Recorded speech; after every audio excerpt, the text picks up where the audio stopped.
মিষ্টি কুমড়ার এই রেসিপিটা গরম ভাতের সাথে খেতে অনেক বেশি ভালো লাগে। আসসালামু আলাইকুম everyone, welcome to my channel. নতুন ভিডিওতে সকলকে শুভেচ্ছা জানাচ্ছি। নিয়ে এসেছি মিষ্টি কুমড়ার ভর্তা রেসিপি। ঝাল ঝাল এই মিষ্টি কুমড়ার ভর্তাটি একবার বানিয়ে খেলে দ্বিতীয়বার বানিয়ে খেতে বাধ্য হবেন। আর যারা বানিয়ে খান তারা তো আসলেই জানেন এর স্বাদটা কেমন। আর এখানে আমি যে পরিমাণে মিষ্টি কুমড়ার ভর্তা বানিয়েছি সেজন্য এখানে ছোট সাইজের একটি মিষ্টি কুমড়া থেকে 4 ভাগের 1 অংশ নিয়েছি। এই মিষ্টি কুমড়া থেকে এই 4 ভাগের 1 অংশ কেটে নিলাম। এখন খোসা ছাড়িয়ে এগুলাকে পাতলা পাতলা করে টুকরা করে নিব। মিষ্টি কুমড়া খুবই উপকারী এবং অনেক পুষ্টিগুণ সম্পন্ন। আর এই মিষ্টি কুমড়া দিয়ে যাই রান্না করা হয় তাই অনেক সুস্বাদু হয়। দেখুন মিষ্টি কুমড়াটাকে আমি একেবারে পাতলা পাতলা করে কেটে নিয়েছি। কেটে ভালোভাবে ধুয়ে নিয়েছি। এখন এই মিষ্টি কুমড়ার গায়ে লবণ মাখিয়ে নিচ্ছি। 1/2 চা চামচ পরিমাণে লবণ মাখিয়ে নিয়েছি। এখন দিয়ে দিচ্ছি 1/2 চা চামচ পরিমাণে হলুদের গুঁড়া। সাথে দিয়ে দিচ্ছি 1/2 চা চামচ মরিচের গুঁড়া। হলুদ, মরিচ এবং লবণটাকে এই মিষ্টি কুমড়ার গায়ে ভালোভাবে মাখিয়ে লাগিয়ে নিচ্ছি। আর মিষ্টি কুমড়াটাকে অবশ্যই পাতলা পাতলা করে কেটে নিতে হবে, কারণ মিষ্টি কুমড়ার টুকরাগুলোকে আমি তেলে ভেজে নিব। সেজন্য চুলায় একটি প্যান বসিয়ে দিয়েছি।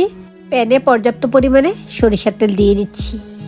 তেলটা গরম হয়ে আসলে একে একে আমি মিষ্টি কুমড়ার টুকরাগুলো দিয়ে নিব। আপনারা চাইলে সয়াবিন তেল দিয়েও ভেজে নিতে পারেন। তেলটা গরম হয়ে এসেছে, এখন একে একে আমি মিষ্টি কুমড়ার টুকরাগুলো দিয়ে দিচ্ছি। এখন এর সাথে আমি 1 টুকরা মাছ ভেজে নিব। সেজন্য মাছের গায়ে লবণ হলুদ মাখিয়ে এখন মিষ্টি কুমড়ার সাথে দিয়ে দিচ্ছি। মিষ্টি কুমড়ার সাথে মাছটাকেও ভেজে নিচ্ছি। আজ আমি মিষ্টি কুমড়ার ভর্তা বানাচ্ছি। এই মিষ্টি কুমড়ার খোসা দিয়েও ভর্তা বানিয়ে থাকি, সেটাও আপনাদের সাথে একসময় শেয়ার করে দিব। মিষ্টি কুমড়াগুলোকে একেবারে মিডিয়াম আঁচে ভেজে নিচ্ছি। মিডিয়াম লোতে রেখে ভেজে নিচ্ছি, তা না হলে মিষ্টি কুমড়াগুলো পড়ে যাবে, সিদ্ধ হবে না। দেখুন এক পাশ ভাজা হয়ে এসেছে, এখন এগুলোকে উল্টে দিচ্ছি। অল্প আছে ভেজে নিচ্ছি যেন মিষ্টি কুমড়াটা একেবারে সিদ্ধও হয়ে যায়। সেজন্য অবশ্যই মিডিয়াম লোতে রেখে ভেজে নিতে হবে। মাছটাকে উল্টে দিচ্ছি। এক পাশ ভাজা হয়ে আসলে উল্টে দিচ্ছি, অপর পাশটাও একই রকম ভাবে আবারও প্রায় 2 মিনিট সময় নিয়ে ভেজে নিচ্ছি। ওই পাশটাও ভাজা হয়ে এসেছে, এখন এগুলাকে চুলা থেকে তুলে নিচ্ছি। এই ভাজাতেই মিষ্টি কুমড়াটা সিদ্ধ হয়ে এসেছে। অবশ্যই ভাজা ভাজা মিষ্টি কুমড়াটাও খালি খালি খাওয়া যাবে, কারণ এর সাথে পর্যাপ্ত পরিমাণে লবণ, মরিচ এবং হলুদ দিয়েছি। একই তেলে আমি ভেজে নিচ্ছি মরিচ। এখানে শুকনো মরিচ দিয়েছি, আর এই মরিচগুলো অনেকটাই ঝাল, সেজন্য পরিমাণে আমি প্রায় 7-8টা দিয়েছি। আপনারা বাড়িয়ে নিতে পারেন। আর এই মিষ্টি কুমড়ার ভর্তাটা ঝাল না হলে খেতে ভালো লাগবে না। যেহেতু মিষ্টি কুমড়াটা মিষ্টি মিষ্টি, সেজন্য ভর্তাটা অবশ্যই খুব বেশি ঝাল হতে হবে। মরিচগুলো ভাজা শেষে তেল থেকে তুলে নিয়েছি। এখন সেই তেলে দিয়ে দিচ্ছি 2টি বড় সাইজের পেঁয়াজ কুচি করে। সাথে দিয়ে দিচ্ছি টমেটো কুচি। টমেটো এবং পেঁয়াজটা আপনারা আপনাদের আন্দাজ অনুযায়ী দিয়ে নেবেন। টমেটো ও পেঁয়াজটাকে একপাশে ভেজে নিচ্ছি। সাথে দিয়ে দিচ্ছি 4-5 কোয়া রসুন। এখন পেঁয়াজ, টমেটো এবং রসুনটাকে আবারও ভেজে নিচ্ছি। আর এই পেঁয়াজ, রসুন এবং টমেটোটা আমি কতটুকু ভাজছি আপনারা পুরো ভিডিওটা দেখলে বুঝতে পারবেন। অবশ্য আপনারা চাইলে এই ভর্তার মধ্যে কাঁচা পেঁয়াজ ইউজ করতে পারেন, তবে এভাবে ভেজে দিলেই ভর্তাটা খেতে ভালো লাগে। কাঁচা পেঁয়াজ দিলে এর স্বাদটা পারফেক্ট থাকে না। আমি আগে এই মিষ্টি কুমড়ার ভর্তাটা খেতাম না। মিষ্টি কুমড়ার ভর্তাটা দেখলে আমার মনে হতো এটা অনেক মিষ্টি মিষ্টি হবে, সেজন্য খেতাম না। কিন্তু একবার কৌতূহলবশত এটা টেস্ট করতে গিয়ে এর ফ্যান হয়ে গিয়েছি। এখন বাসায় মিষ্টি কুমড়া আনলে কয়েক টুকরা বাঁচিয়ে রেখে এই মিষ্টি কুমড়ার ভর্তাটা বানিয়ে নিই। আর গরম ভাতের সাথে এই মিষ্টি কুমড়ার ভর্তাটা খেতে খুবই ভালো লাগে।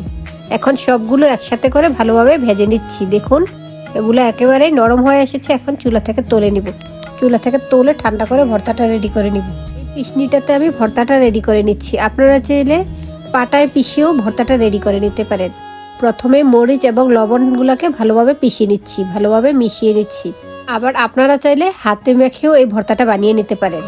আমি প্রথমে মরিচের সাথে লবণটাকে দিয়ে ভালোভাবে মিশিয়ে দিচ্ছি, যেন মরিচটা একেবারে গুঁড়া গুঁড়া হয়ে যায়। মরিচ লবণটাকে ভালোভাবে মিশিয়ে নিয়ে শেষে এখন দিয়ে দিচ্ছি পেঁয়াজ, টমেটো এবং রসুনগুলো দিয়ে আবারও ভালোভাবে মিশিয়ে দিচ্ছি।